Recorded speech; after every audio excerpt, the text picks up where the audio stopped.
বললেন, তিনবার আমিন বললেন, তিনবার আমিন বললেন। সাহাবারা জিজ্ঞাসা করলেন, ইয়া রাসূলুল্লাহ, আমিন বললা, আপনি এরকম কেন আমিন বললেন? ইতিপূর্বে আপনি কখনো এরকম শুনি নাই। আল্লাহর পয়গম্বর বললেন, আমি যখনই পা রাখলাম, তখন সিঁড়িতে যখন আমি পা রাখলাম, এমন সময় জিবরাইল আয়েশা বলে গেল, ইয়া রাসূলুল্লাহ, ইয়া হাবিবাল্লাহ, ওই সমস্ত আপনার উম্মতেরা ধ্বংস হয়ে যায় যারা আপনার নাম নেওয়ার সত্ত্বেও আপনার উপর দরুদ করলো না, ওই সমস্ত বান্দারা ধ্বংস হয়ে যায়। তার প্রতি উত্তরে আমি বললাম আমিন।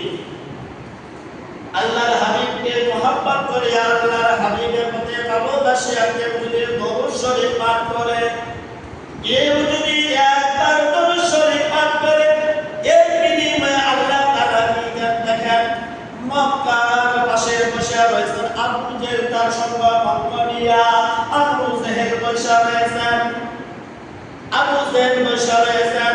ইতিমধ্যে একজন ভিক্ষুক আসিয়া আবু জেহেলের কাছে ভিক্ষা হাতটা বাড়াইয়া দিল, ভিক্ষা চাইল।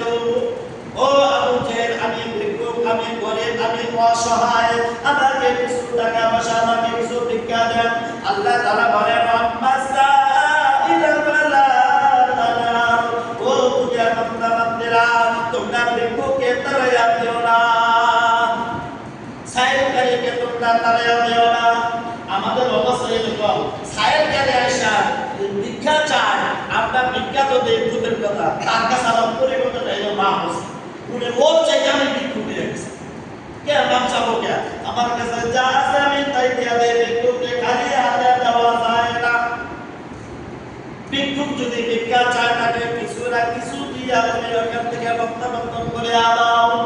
আবু জেহেলের কাছে আয়েশা যখন হাতটা বাড়াইয়া দিয়েছে, আবু জেহেল ডানের দিকে, বামের দিকে, সামনের দিকে, পিছনের দিকে তাকাইয়া দেখে কেউকে দেখা যায় না। হঠাৎ করে কাবা ঘরের সামনে আল্লাহর পয়গম্বর সাল্লাল্লাহু আলাইহি ওয়াসাল্লামের জামাতা হযরত আলী রাদিয়াল্লাহু তাআলা আনহু বসে রয়েছেন। আবু জেহেল ডাকিয়া বললেন, এবার পেয়েছি আলীকে শাস্তি করার জন্য, আলীকে বেইজ্জতি করার জন্য এবার চান্স পেয়ে গেছি।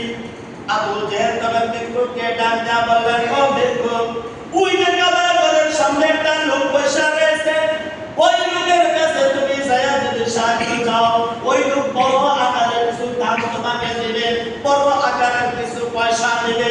আবু জেহেলের চিন্তাধারা, আলীকে বেইজ্জতি করবে, আলীকে শাস্তি করবে।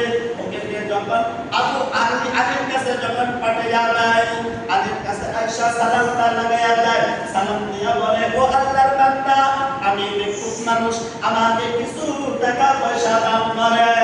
এই হাতটা যখন বাড়াইয়া দিছে, আলী তখন চিন্তা করতে লাগলেন, আমি হইলাম অসহায় গরিব, আমার বলতে কিছুই নাই, আমার পকেটে কিছুই নাই, আমার পকেট হইল খালি, আমি এখন এই সাইকেলকে কি দিয়ে আমি বিদায় করে দেই। হঠাৎ করে আলীর মাথার মধ্যে একটা চিন্তা ভাবনা আসিয়া যায়। হঠাৎ করে আলীর মনের মধ্যে পড়ে যায় আল্লাহর পয়গম্বরের একটা হাদিস, আল্লাহর পয়গম্বরের একটা হাদিস মনের মধ্যে আসিয়া যায়। আল্লাহর পয়গম্বর বলেন, কোন উম্মত যদি আমার উপর একবার দরুদ পাঠ করে, একবার দরুদ পাঠ করে, একবার দরুদ পাঠ করার সঙ্গে সঙ্গে আমার আল্লাহ 10টা রহমত তার জন্য নাযিল করিয়া দেন। সুবহানাল্লাহ। ভাই একটা দুইটা 10টা রহমত আল্লাহ তাআলা তার উপর নাযিল করিয়া দেন। ও আল্লাহর বান্দাগণ, মাহে রমজানের মধ্যে যদি কেউ নবীর ভালোবাসা দিয়া, নবীর মুহাব্বতে পড়িয়া যদি কেউ দরুদ বেশি বেশি করে পাঠ করে, একটা হলো রহমতের মাস, বরকতের মাস, আরেকটা হলো রহমতের নবীর উপর দরুদ পাঠ করবে, আল্লাহ তাআলা তাকে এই রকম অফুরন্ত নিয়ামতের রহমতের ভান্ডার খুলিয়া দিবেন। সুবহানাল্লাহ। এই জন্য মাহে রমজানের মধ্যে বেশি বেশি করে দরুদ পাঠ করা।